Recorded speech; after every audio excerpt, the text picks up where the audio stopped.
చంద్రబాబు నాయుడు గారు మొన్న మాట్లాడుతూ పీ4 అనేదో చెప్తున్నారు. ఏంటి అసలు అది?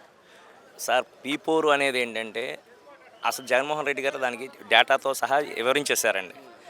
మన ఆంధ్రప్రదేశ్లో గవర్నమెంట్ ట్యాక్స్ పేయర్స్ 8% ఉన్నారండి. 8% ఉన్నవాళ్ళు అంటే వాళ్ళు ఎక్సెస్ మనీ కలిగి ఉండి ఎక్సెస్ ఆదాయం కలిగిన వాళ్ళు 8% టోటల్. అంటే మిగిలిన 92% బిలో ప్రాపర్టీ ట్యాక్స్ కట్టిన వాళ్ళు, ఇంకా లోయరు అంటే ఇంకా దారిద్ర్య రేపు దిగిన ఉన్నవాళ్ళు దాదాపు 38 లక్షల మంది ఉన్నారు మన ఆంధ్రప్రదేశ్లో.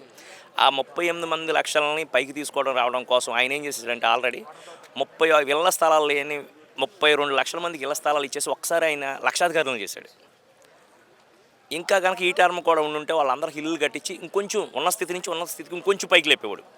ఇప్పుడు వరకు మనకు స్వాతంత్రం వచ్చిన తర్వాత ఇంత గ్రౌండ్ లెవెల్లో ఈ 5 సంవత్సరాల్లో అభివృద్ధి కానివ్వండి, పోర్టులు కానివ్వండి, 17 మెడికల్ కాలేజీలు కానివ్వండి, మనకు ఆంధ్రప్రదేశ్కి మంచి సంపదన ఏంటంటే తీర ప్రాంతం అండి. తీర ప్రాంతం 780 కిలోమీటర్ల తీర ప్రాంతం ఉంది.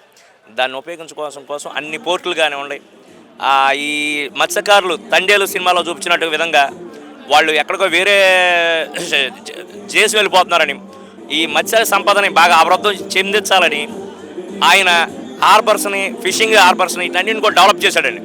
అవన్నీ కూడా ఆయన చెప్పుకోవడంలో విఫలమయ్యాడు. ఆయన సోషల్ మీడియా కానీ వీళ్ళు కానీ 10 మంది కలిస్తే ఒక అబద్ధం నిజమవుతుందండి.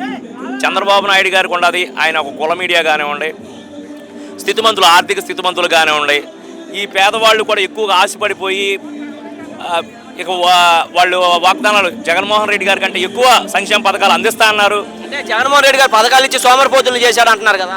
ఎవరు సార్ సోమరిపోతులు? ఎవరవుతారు సార్? ఏమండి ఇప్పుడు అసలు సాయం హెల్ప్ అంటే ఏంటి, దేవుడు అంటే ఏంటి? సాయం చేయడం. ఉన్న స్థితి నుంచి ఉన్నత స్థితికి ఎదిగారా లేదా?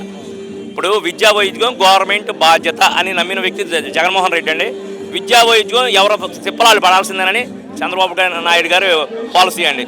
ఇవాళ పేదవాళ్ళు కూడా ఉన్నత చదువులు చదివి వాళ్ళ సాఫ్ట్వేర్లు ఇవన్నీ ఉద్యోగాలు వస్తున్నాయి. ఆరోగ్యశ్రీలో ప్రతి ఒక్క వ్యక్తికి కూడా ఒక రైతు తను కష్టపడిన దాంట్లో ఎక్కువగా ఖర్చు అయ్యేది ఒకటి విద్యకి, 2 వైద్యానికి అండి. ఈ రెండింటికి ఒక మనిషి కుదులైపోయేది. ఆ 2 కూడా ఇంటర్నేషనల్గా ప్రతి దేశంలో కూడా ఇంటర్నేషనల్ స్టడీ చేస్తాడని ఆయన ఉత్తిగా ఏమన్నాడు. 3 రాజధానులు మన ఆంధ్రప్రదేశ్ భౌగోళిక సరిహద్దుల ప్రకారం మనకు హైదరాబాద్ లాగా రౌండ్ లేదు, ఎట్టెల్లో 150 కిలోమీటర్లు లేదు. అందువల్ల 3 జోన్లుగా చేసి 3 రాజధానులు పెట్టవలసిందేనండి. అది కూడా అత్యద్భుతమైనది. ఆయన ఇప్పుడు ₹5.40 ఉన్న కరెంట్ యూనిట్ని ₹2.49 కొన్నాడు.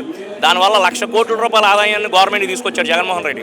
కానీ జగన్మోహన్ రెడ్డి వల్ల ఈరోజు కరెంటు ఛార్జీలు పెంచాల్సి వస్తుంది అని చెప్తున్నారు. అవన్నీ ఉట్టిదండి. వీళ్ళ జీతాలు పెరిగినాయి, వీళ్ళ ఖర్చులు పెరిగినాయి. వీళ్ళకి ఈయన 2 ఎకరాల రైతు ఇవాళ దేశంలోని ఏ విధంగా సంపన్న సీఎం అవుతాడు చెప్పండి? ఏ విధంగానండి? ఈయన ఉండదు 2 ఎకరాల రైతు. ఇప్పుడు జగన్మోహన్ రెడ్డి గారు తాతగారిని చూస్తే ఆల్రెడీ బ్రిటిష్ వాళ్ళ కాలంలోనే ట్యాక్స్ పేయరు. ఆ రోజుల్లోనే మన ఎన్టీ రామారావు గారు ₹100 వాహిని స్టూడియోలో పనిచేసి విజయ స్టూడియోలో పనిచేసేటప్పుడే వీళ్ళకి అంబాసిడర్ కారు ఇవన్నీ కలిగి ఉన్నాయి. చరిత్ర చూస్తే వాళ్ళకి ఆ రోజు నుంచి ఈ రోజు వరకు కడపలో 500 మంది భోజనాలు పెడతామని ఇవాళకి జరుగుతుంది. మనం చిన్నప్పటి నుంచో పుస్తకాల్లో చదువుకుని వాళ్ళ రియాలిటీగా చూడవచ్చు ఎక్కడికి వెళ్ళినా.